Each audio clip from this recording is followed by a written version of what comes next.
Subscribe किया है। आपने किया क्या? अगर नहीं किया तो कीजिए ना। इन सभी को आगमन हो चुका है। हम आगे का वक्ताओं से आग्रह करेंगे कि शालीनता पूर्वक और कम शब्दों में अपनी बातों को रखें और कार्यक्रम को आगे बढ़ाते हुए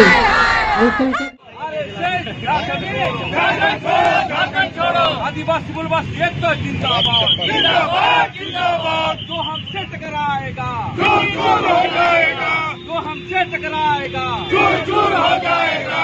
इंकलाब जिंदाबाद जिंदाबाद। एक तरफ मुख्यमंत्री के काफिले पर हमला को लेकर कहीं मुख्यमंत्री के समर्थन में पुतले फूके जा रहे हैं, नारे लगाए जा रहे हैं, कहीं पर इस घटना को लेकर धरना प्रदर्शन जारी है। भाजपा ने राजभवन के समक्ष धरना दिया, प्रदर्शन किया और एक सिर कटी लाश जो ओरमांझी से मिली थी, जिसकी अभी तक शिनाख्त नहीं हो पाई है, न ही उसके आरोपी पकड़े गए हैं, जिसको लेकर पूरा मामला गर्म है। सत्ता पक्ष और विपक्ष दोनों आमने सामने खड़े हैं और पुलिस की कार्रवाई पर सवाल या निशान लगाए जा रहे हैं, क्योंकि अपराधी अब तक पकड़े नहीं गए हैं। और इस तरह से राजधानी में एक युवती की सिर कटी लाश बरामद होती है और अभी तक उसकी शिनाख्त नहीं हो पाई है। इस पर कई सवाल खड़े होते हैं। हालांकि इस दौरान किशोरगंज में विरोध प्रदर्शन कर रहे थे और उसी दौरान मुख्यमंत्री का काफिला निकल रहा था और काफिले पर हमला किया गया। इसको लेकर सियासत और गर्मा गई है। सत्ता पक्ष कुछ और कह रही है और विपक्ष कुछ और। का घेराव में कोई योगदान नहीं है या वहाँ उपस्थित नहीं है, लेकिन आमतौर पर यही देखा जाता है पुलिस लाठी बाद में पीटती है। अभी जो लोग थे, कौन लोग थे, ये तो सारी चीजें उपलब्ध है, लेकिन वैसे एक लोग भी गिरफ्तार नहीं किए गए। आज ही सुबह मेरे पास दो बार फोन आया कि हमारे तुलसी नगर की दो हमारी दलित महिलाओं को अर्धरात्रि में पकड़ के ले गए हैं। अब बोलिए उनका क्या कसूर था। उसी प्रकार बहुत से ऐसे लोगों को पकड़ा गया है जिनका किशोरगंज की घटना से कोई लेना देना नहीं है, लेकिन चूंकि पुलिस को यह दिखाना है कि हमने गिरफ्तारी की है, क्योंकि इनका सूचना तंत्र तो इतना कमजोर है, इन्हें पता ही नहीं चलता है कि कहाँ क्या हो रहा है। आखिर सूचना तंत्र इतना कमजोर क्यों है? इसके पीछे एक ही कहानी है, और वो कहानी यह है कि प्रशासन के लोग भी जानते हैं कि ये सरकार कमजोर सरकार है। जो मुख्यमंत्री हैं उनमें नेतृत्व क्षमता नहीं है, उनमें कोई विजन नहीं है, और इसी के कारण से ये पुलिस प्रशासन अपना चैन की बंसी बजा रही है और अपराधियों का मनोबल बढ़ रहा है। बलात्कार की घटनाएं बढ़ रही है, हत्याओं की घटनाएं बढ़ रही है। ये 4 उपलब्धियां इस सरकार की है। एक है बलात्कार की, दूसरी मोबाइल पीछे करो व्यभिचार की, तीसरी उपलब्धि है अत्याचार की, और चौथी उपलब्धि है भ्रष्टाचार की। ये 4 उपलब्धियों के सहारे ये झारखंड की सरकार हेमंत सोरेन के नेतृत्व में चल रही है, जिसमें कांग्रेस और राजद भी साझेदार है। भारतीय जनता पार्टी आज इस धरना के माध्यम से राज्य सरकार को ये चेतावनी देना चाह रही है कि आप अपना लॉ एंड ऑर्डर ठीक करें। और जिस तरह से आपका लॉ एंड ऑर्डर गिरा, अत्याचार बढ़ी है। कल आप देखेंगे, कल हम लोग अनुसूचित जाति मोर्चा की ओर से भी यहाँ धरना पर थे, राज्यपाल को दिए कि दलित समाज के साथ भी काफ़ी अत्याचार हो रहा है। और उसी तरह से आप देखे होंगे कि अभी तक लगभग 1500-1600 हत्याएं, बलात्कार, राहजनी, उग्रवादी घटना ये सारी हो रही है। और ये चीज़ को कंट्रोल नहीं करके भोले भाले आम नागरिकों को, भारतीय जनता पार्टी के कार्यकर्ताओं को एक गिरफ्तार करने में लगी हुई है। और बेचारे जो मोटरसाइकिल छोड़ के भागे पुलिस के डंडा से, उनका मोटरसाइकिल नंबर नोट करके उनके घर में दबिश डाल रही है। और कई कार्यकर्ताओं को गिरफ्तार करके कई आपके थानों में बंद करके रखी है। इसके विरोध में जो हम इनको साथ देंगे, राज्य सरकार को हमारा भी साथ रहेगा कि आप क्रिमिनल जो है, जो अत्याचारी है, जो देहचारी है, उनको आप गिरफ्तार करें। अभी ओरमांझी में जो घटना घटी, अभी तक ये लोग ट्रेस नहीं कर पाया कि वो लड़की कौन थी। और इसके साथ जो लोग बेविचार किया, उनकी हत्या किया, वे कौन थे अभी तक ये ट्रेस नहीं किया। ये केवल लगे हुए हैं कि हाँ कौन रोक लिया है किशोरगंज में। आपकी पुलिस की विफलता की वजह से वो घटना हुई और सारा मैंने दोष आम नागरिकों पर वो दे रही है। हम इसी धरना के माध्यम से ये कहना चाहते हैं कि अभी तो ये अंगड़ाई है और आगे और लड़ाई है और संघर्ष हमारा जारी रहेगा। और हमने कहा कि हथकड़ियों से डर न दिखाओ, जेल हमारा देखा है, कितनी लंबी जेल तुम्हारी देख लिया और देखेंगे और संघर्ष हमारा जारी रहेगा। बीते दिन इस घटना को लेकर भाजपा विधायक दल के नेता सह पूर्व मुख्यमंत्री बाबूलाल मरांडी ने भी इस विषय को लेकर प्रेस वार्ता की और मांझी में युवती की सिरकटी लाश मिली, जिसकी अभी तक शिनाख्त नहीं हो पाई है। पुलिस 25,000 का इनाम रखी थी, अब वह 50,000 कर दिया गया है। कि और मांझी रांची जिला राज्य की राजधानी है कि समाचार पत्र में जो छपा था, जब पीड़िता थाना में जाती है तो पीड़िता से सबूत मांगा जाता है। तो आप समझ सकते हो कि किस प्रकार से, जबकि ये जो जानकारी मिली कि सीनियर एसपी ने भी कहा था कि एफआईआर करने को, लेकिन थानेदार कितनी साहस, कितनी दुस्साहस जिसको कह सकते हैं,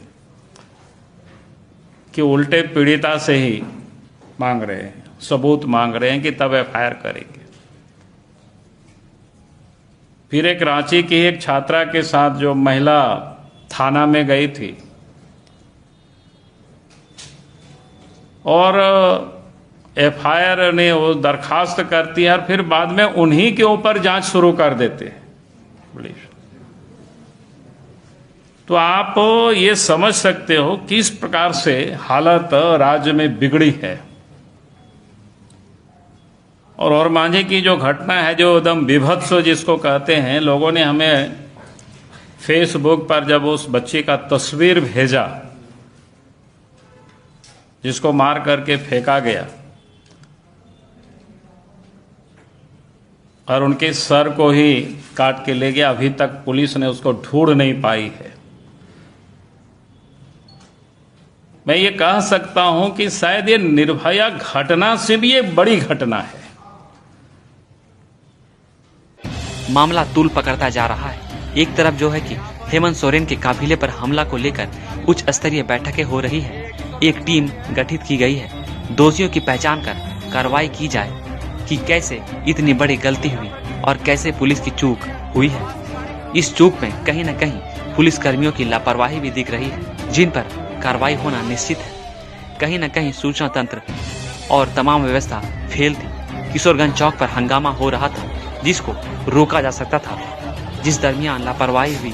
आक्रोशित भीड़ मुख्यमंत्री के काफिले पर भी हमला किया। हालांकि वक्त रहते मुख्यमंत्री के काफिले का रूट डाइवर्ट कर दिया गया और उन्हें सुरक्षित निकाल लिया गया, लेकिन यह मामला तूल पकड़ लिया है और इस घटना को लेकर प्रशासन पर भी आरोप प्रत्यारोप लग रहे हैं। दोषियों को चिन्हित कर कार्रवाई करने की बात की जा रही है। धरना प्रदर्शन का एक दौर चल पड़ा है और हर कोई अपने अपने पक्ष को रख रहा है मजबूती के साथ। कहीं मुख्यमंत्री हेमंत सोरेन के समर्थन में लोग सड़कों पर उतर रहे हैं, नारे लगाए जा रहे हैं। वहीं दूसरी ओर विपक्ष इस मुद्दे को बड़ी ही जोर शोर से उठा रहे हैं।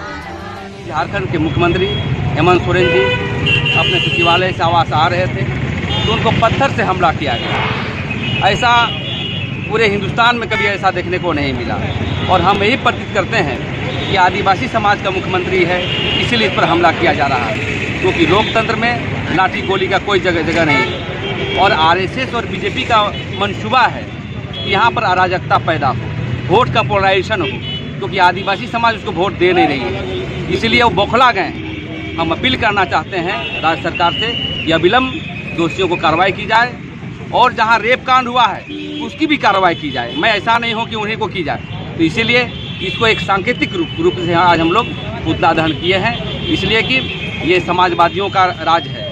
यहाँ के बहुत सारे आहुतियों जनता के हित में काम किया और देश की आज़ादी के लिए काम किया है, इसीलिए आज हम लोग पुतला दहन किए। महिला के अत्याचार हो रहा है झारखंड में या पूरे देश में बोलिए तो ये अत्याचार हो रहा है। कहीं उनको शोषित किया जा रहा है, कहीं रेप करके मर्डर कर दिया जा रहा है, तो ये पूरे देश में हो रहा है, ऐसा नहीं सिर्फ झारखंड में हो रहा है। लेकिन जो मुख्यमंत्री के जो झारखंड के मुख्यमंत्री के साथ जो किया गया, जो हमला किया गया, उससे हम कभी बर्दाश्त नहीं करेंगे, क्योंकि आरएसएस और बीजेपी की सरकार में भी ये सारी घटनाएं होती रही हैं। लेकिन हम लोगों ने कभी भी रघुवर दास का हम लोगों ने इस तरह से अपमान नहीं किया है। और आरएसएस और बीजेपी के लोगों ने उस समय क्यों नहीं रघुवर दास की गाड़ी पर हमला किया, अभी क्यों कर रहे हैं वो लोग? हम लोग ये जानना चाहते हैं। हम लोग भी चाहते हैं कि जो ये गलत कांड हुआ है मांझी में या और कहीं भी, उसका जल्द से जल्द जांच हो और आरोपियों को जल्द से जल्द सजा मिले और फास्ट ट्रैक कोर्ट की तरफ से जल्द से जल्द उन लोगों को सजा, कड़ी से कड़ी सजा मिले। लेकिन इस तरह का लोकतंत्र पर हमला हम लोग बर्दाश्त नहीं करेंगे, क्योंकि ये आदिवासियों का राज है और आदिवासी इसे बिल्कुल बर्दाश्त नहीं करेंगे। देखिए, मैं एक आम नागरिक होने के नाते ये कहता हूँ कि मुख्यमंत्री एक राज्य का प्रतिनिधित्व करते हैं और जिस तरीका से हमला किया गया है वो बहुत ही कायरतापूर्ण और सोची समझी राजनीति के तहत किया गया है। क्योंकि जिस तरह से मुख्यमंत्री हमारे कारगेट से निकल रहे थे उस समय जिस तरह से हमला किया गया, और ये पूरी तरह से ऐसा लग रहा था कि साजिश के तहत हमला किया गया है। और इसमें जो भी साजिश करता है और दंगाई विशेष है उनसे कड़ाई से पेश आना चाहिए। प्रशासन को ये उचित होना चाहिए कि उसके ऊपर कड़ाई से निपटे और जो भी दोषी है उनके ऊपर कार्रवाई किया जाए। इस मामले को लेकर हर तरफ कहीं न कहीं बवाल मचा हुआ है। आरोपियों की शिनाख्त करके गिरफ्तारी की जा रही है।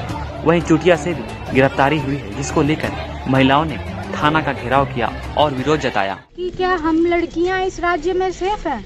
एक काफिला क्या, एक रास्ता क्या उनको चेंज करना पड़ा, कैबिनेट का मीटिंग बैठा दिया गया। लेकिन वो जो निर्भया है उसके खिलाफ तो, जो बलात्कारियों के खिलाफ तो कोई कार्रवाई नहीं किया जा रहा है। ऐसा क्यों? हम हेमंत सोरेन जी से पूछना चाहते हैं। देखने वाली बात यह होगी कि आरोपी कब तक गिरफ्तार होते हैं। फिलहाल सियासी पारा गरमाया हुआ है। Bureau report, travel India TV.